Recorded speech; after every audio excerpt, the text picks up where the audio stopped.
우리가 그치지 말아야 할 것이 있습니다. 기본적으로 세 가지가 있는데 숨 쉬는 것, 먹는 것, 움직이는 것을 그치지 말아야 합니다. 숨 쉬는 삶이 있다 할지라도 먹는 것과 움직이지 않으면 죽습니다.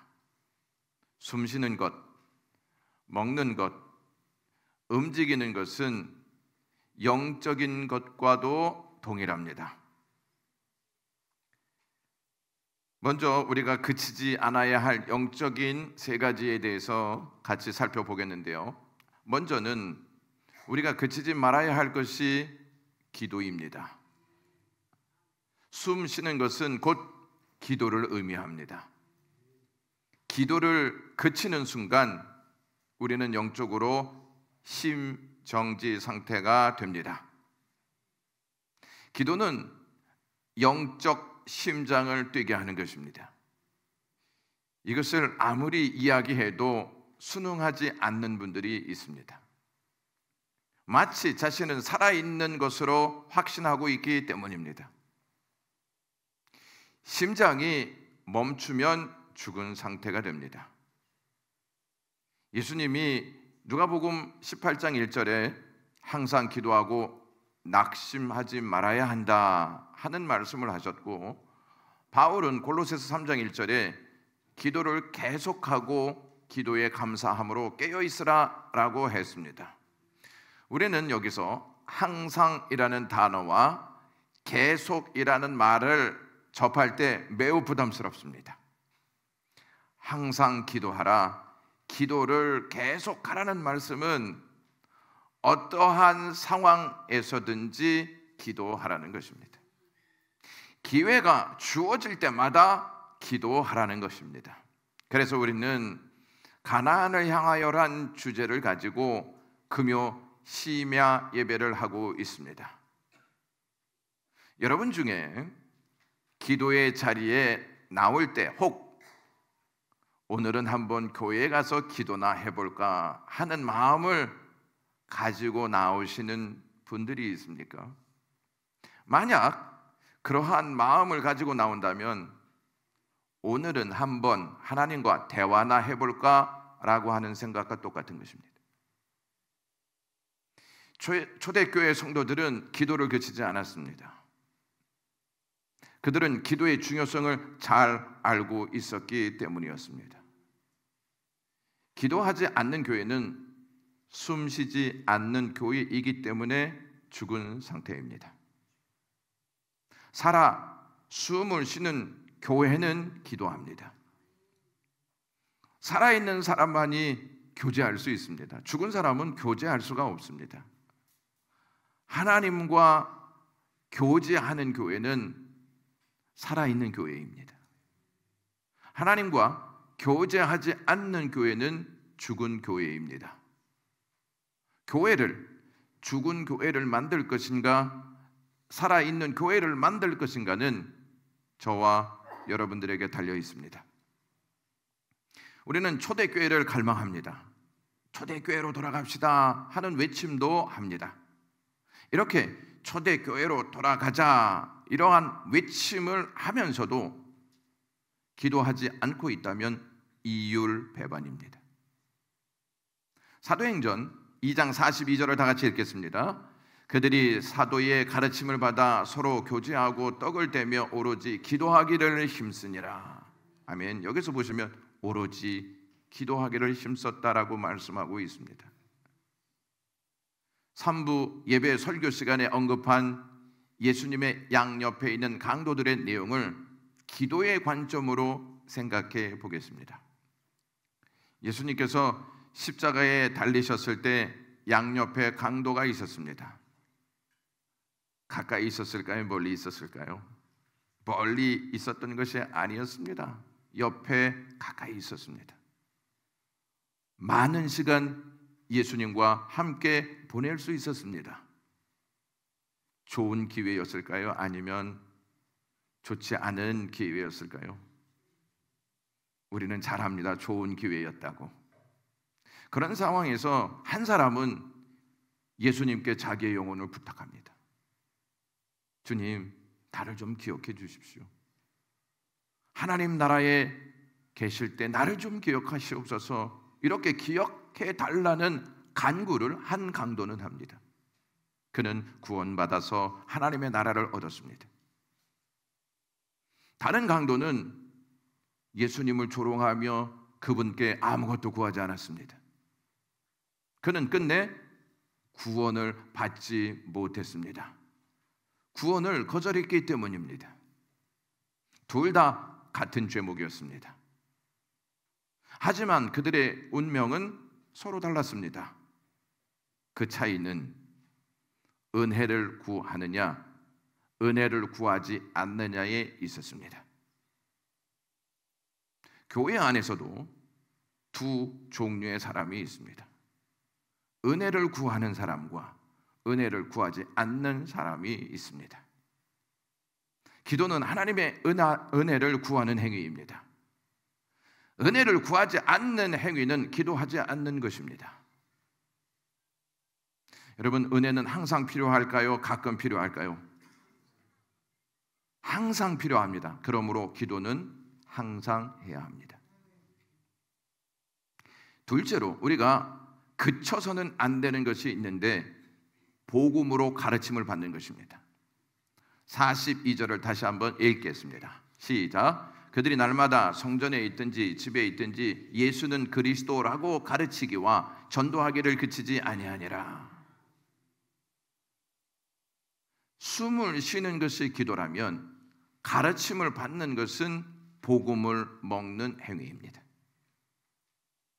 복음을 먹지 않으면 우리 영혼은 영적 영양실조에 걸려 세속화되고 맙니다.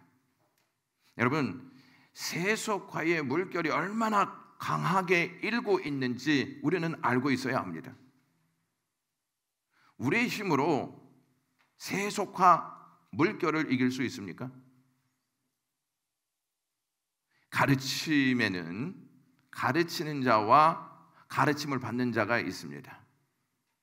이 둘이 성립되지 않으면 가르침은 있을 수 없습니다. 가르치는 사람이 있는데 가르침을 받는 자가 없다면 선생은 있는데 배우려는 학생이 없는 것과 같고, 가르치는 자가 없다면 역으로 배우려는 학생은 있는데 가르치는 선생이 없는 것과 같습니다. 4부 예배 후에 리딩 지저스라는 성경 공부를 합니다. 서로 배우고 나누는 시간을 갖습니다. 중요하지 않다고 여기십니까? 복음을 먹는 행위인데 먹지 않아도 죽습니다. 예수님이 공적인 생애를 사시면서 세 가지 사역에 역점을 두셨습니다. 가르치는 사역과 복음을 전파하시는 사역과 병 고치는 사역이었습니다. 마태복음 4장 23절에 예수께서 온 갈릴리에 두루 다니사 그들의 회당에서 가르치시며 천국 복음을 전파하시며 백성 중에 모든 병과 모든 약한 것을 고치시니라고 되어 있습니다. 여러분, 이 말씀 중에서 가장 먼저 언급되는 사역이 무엇입니까? 가르치는 사역입니다. 예수님께서 가르치시는 사역을 감당하신 것은 구약 성경을 성취하시기 위한 목적이 있었기 때문이었습니다. 우리가 시편 119편을 새벽 예배 시간에 함께 살펴보았습니다. 시편 119편 이 기자가 이 내용에서 많이 언급하는 문구가 있습니다. 그것이 무엇이냐면 내게 가르치소서라고 하는 문구입니다. 12절과 26절, 33절, 64절, 66절, 108절, 124절, 135절, 171절 계속 등장한다는 것입니다. 내게 가르치시옵소서 이렇게 간구하는 것이죠. 이 간구에 하나님께서 육신을 입고 찾아오셔서 가르치심으로 응답하시는 것입니다. 예수님의 사역이 교회의 중심 사역이 되어야 합니다. 그러므로 교회는 가르치는 사역으로 복음을 알게 하고 복음으로 무장시켜야 합니다. 그렇지 않으면 교회는, 저와 여러분들은 금방 세속화되고 말 것입니다. 여러분, 목욕을 자주 하십니까? 아니면 가끔 생각날 때 몇 번 참았다가 하십니까? 아직도 이해가 안 되시는데 다시 한번 하겠습니다. 목욕을 자주 하십니까? 아니면 가끔 생각날 때 몇 번 참았다가 하십니까? 웃으시는 분들은 이해를 하시는 것 같은데 웃지 않으시는 분들은 지금 목사님이 뭘 말하시는 건가 라고 생각하시는 분들도 있을 것 같습니다. 몸에 있는 먼지나 불순물을 제거하지 않으면 몸에서 냄새가 납니다. 복음은 우리 몸에 배어 있는 더러운 불순물과 고집스러운 먼지들을 벗겨내는 힘이 있습니다.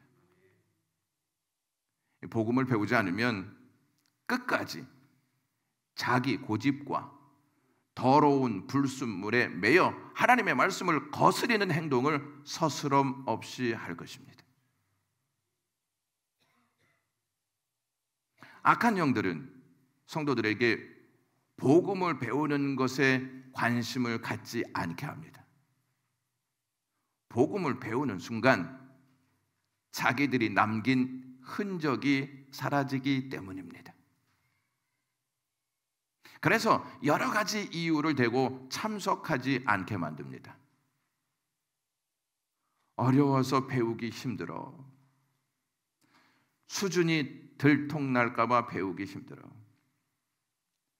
유익이 없을 것 같아. 너무 부담스러워. 돌아서면 잊어버리기 때문에 배울 수 없겠어라고 하는 이유들을 댑니다. 그러나 말씀에 대한 갈망이 없으면 그것을 딛고 배우는 자리에 나와 가르침을 받지 않습니다.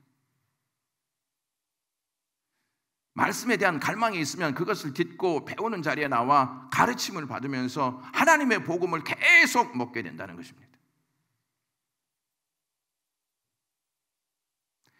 양을 치는 한 마술사가 있었습니다.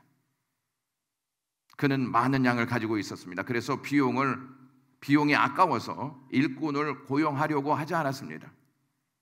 하지만 양을 잃어버리지 않고 이리에게 빼앗기지 않을 방법을 강구해야만 했습니다. 국리 끝에 양들에게 한 가지 속임수를 쓰기로 작정했습니다. 양들에게 체면을 거는 것이었습니다. 어떤 체면을 거는 것이냐면, 너는 양이 아니다. 너는 사자다. 너는 양이 아니다. 너는 호랑이다. 어떤 양에게는 심지어 너는 사람이다. 아무도 너를 잡아먹지 않는다. 그러므로 여기서 도망칠 생각은 꿈에도 하지 말아라. 이렇게 체면을 걸었습니다. 그러자 양들은 마술사가 체면을 걸고 한 말을 믿기 시작했습니다. 양치기 마술사는 조심스럽게 날마다 양을 몇 마리씩 데려다가 도살했습니다. 그러나 양들은 이렇게 생각했습니다. 우리는 양이 아니야.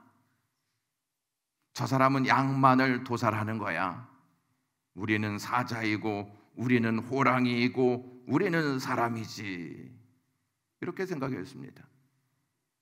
양들은 모두 양치기 마술사의 말을 믿었습니다. 양들이 하나씩 둘씩 도살되어 없어져도 나머지 양들은 태평스럽게 생활했습니다. 사탄도 우리에게 체면을 건다는 사실을 아십니까? 너 목사야. 너 장로야. 너 안수 집사야. 너 권사지. 넌 집사야. 넌 권찰이야. 너 구역장이지. 너 전도회 회장이지. 아무도 너를 잡아먹지 않아. 너는 괜찮은 사람이야. 그래서 안심해도 돼. 하나님은 너를 사랑하니까 마음 놓고 즐기며 살아라고 말입니다. 사탄에게 체면에 걸린 사람은 복음을 배우지 않습니다. 그리고 그것을 문제로 보지 않습니다. 복음을 배우지 않으면 직분도 신앙생활도 복음이 아닌 자기 방식으로 합니다. 그것으로 발생할 문제에 대해서 전혀 고려하지 않은 채 말입니다. 마지막으로 우리가 그쳐서는 안 되는 것이 전도입니다. 다시 한번 42절을 보시면 그들이 날마다 성전에 있든지 집에 있든지 예수는 그리스도라고 가르치기와 전도하기를 그치지 아니하니라 라고 말합니다.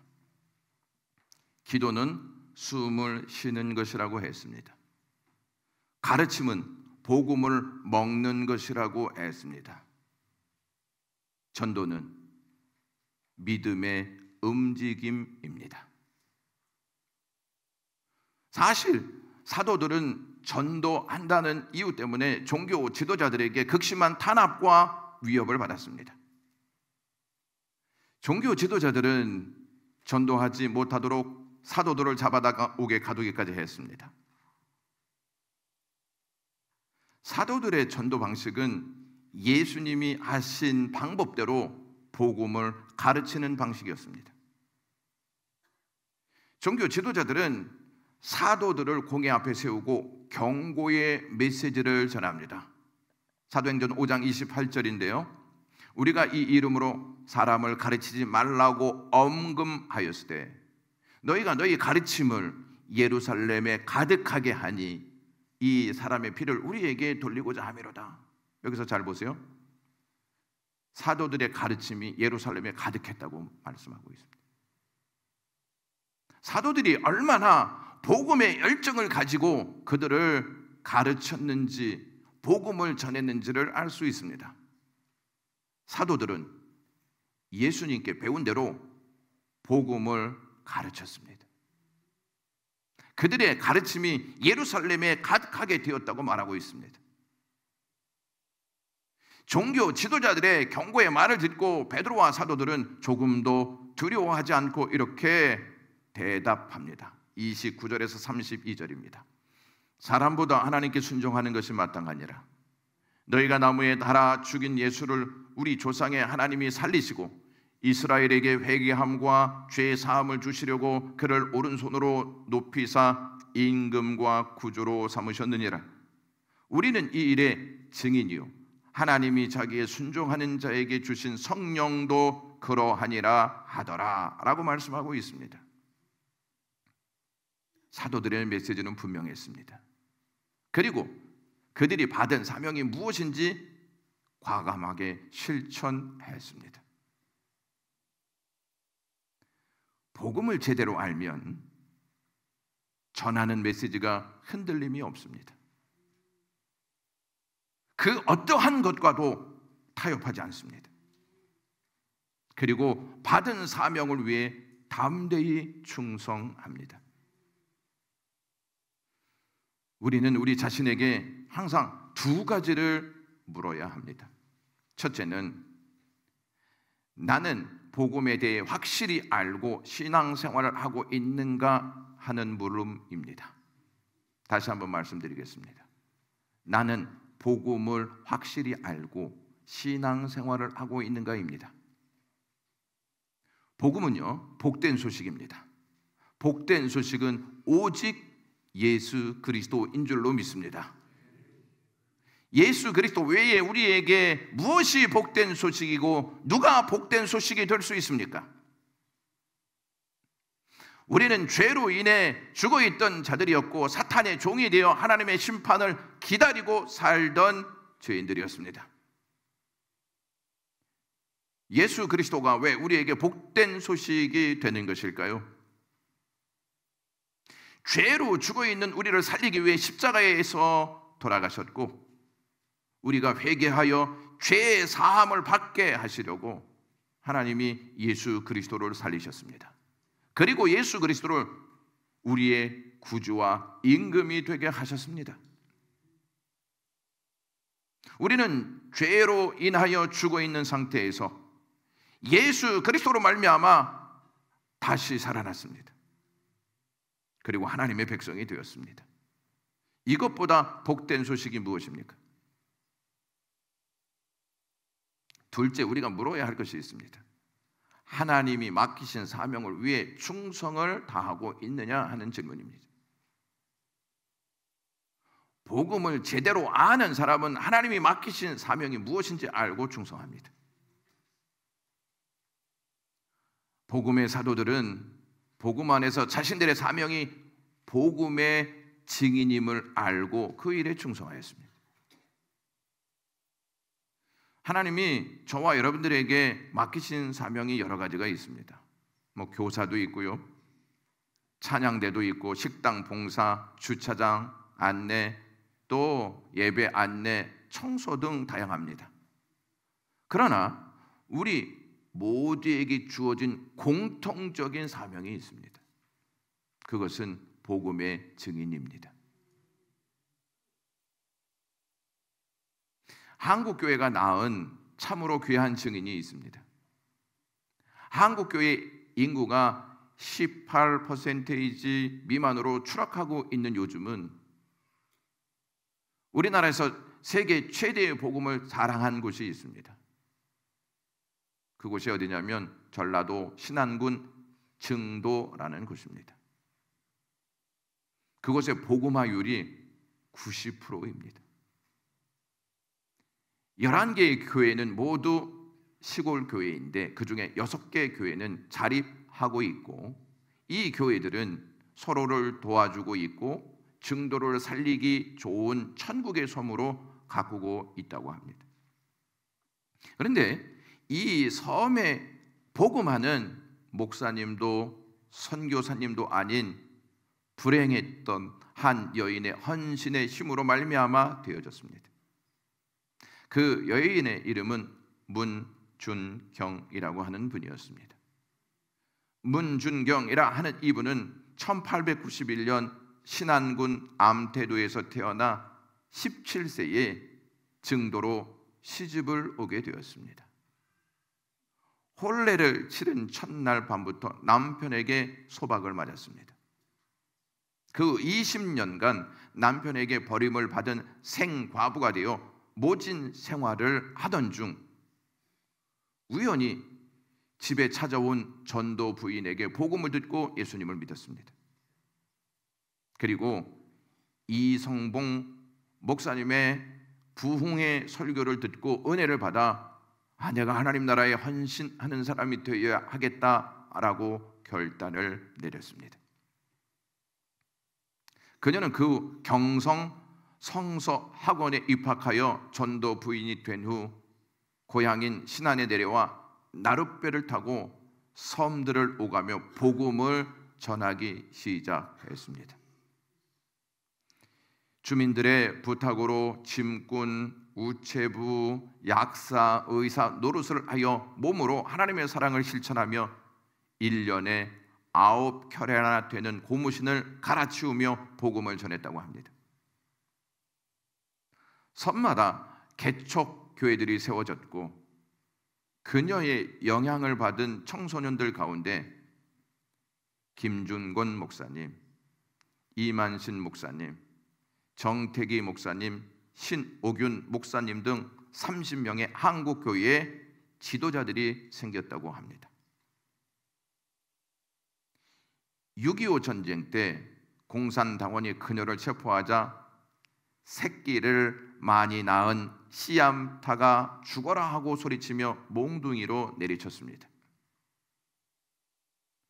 문준경은 아버지 내 영혼을 받으소서라고 기도하며 총탄에 맞아 순교했습니다.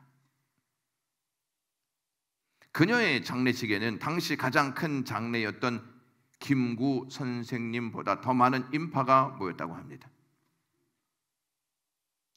그들은 모두 그녀에게 전도를 받은 사람들, 도움을 받은 사람들, 그녀의 손으로 기도받은 사람들, 사랑받은 사람들, 치유받은 사람들, 눈물 씻김 받은 사람들이었습니다.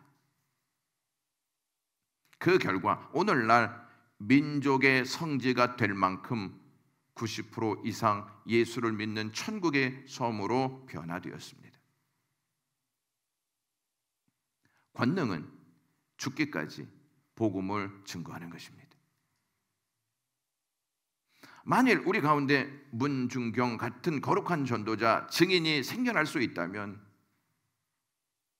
또 우리가 이러한 전도자를 키워낼 수 있다면 사도행전의 부흥은 다시 한번 이 땅에 일어날 것입니다.